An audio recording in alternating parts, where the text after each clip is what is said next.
এই যে পাশে যে ট্রাক গুলো দেখছেন এগুলো সব ইন্ডিয়ান ট্রাক। এই ট্রাকের কথা দেখি আবার একটা কথা মনে পড়লো। কিছুদিন আগে আমাদের যে তেলের সমস্যা ছিল, আমরা একটু বেনাপোল শহর, কেন জানি না, যশোর শহরের পরেই আমার কাছে বেনাপোল শহরটা অনেক ভালো লাগে, অনেক। বেনাপোল শহরটা যেরকম পরিষ্কার পরিচ্ছন্ন থাকে ভাই, সবসময় আশপাশে দেখি সবসময় পরিষ্কার পরিচ্ছন্ন থাকে। এবং এই বেনাপোল শহরটা, এখানে আপনি নিত্য প্রয়োজনীয় সব জিনিস পেয়ে যাবেন, এমন কোনো জিনিস নাই যে এখানে পাবেন না।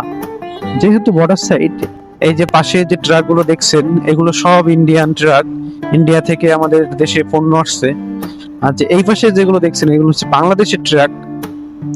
তো এগুলো ইন্ডিয়ায় এই গাড়িগুলো সবই ইন্ডিয়ায় ঢুকবে। এই ট্রাকের কথা দেখি আবার একটা কথা মনে পড়লো।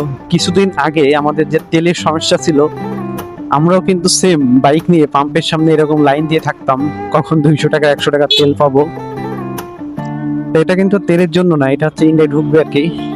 যেহেতু সময়ের সাপেক্ষ ব্যাপার, একটা দেশ থেকে অন্য একটা দেশে আন্তর্জাতিক বাণিজ্য যেটারে বলে।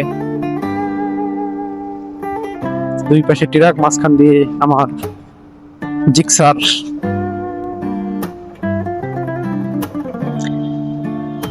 ট্রাকের সিরিয়াল মোটামুটি শেষ, সামনেই বাংলাদেশের সীমান্ত শেষ, সামনের থেকে ইন্ডিয়ান বর্ডার আর কি, বাংলা বেনাপোল বর্ডার।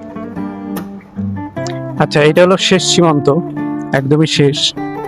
বাংলাদেশের সীমানা এইখানেই শেষ হয়েছে।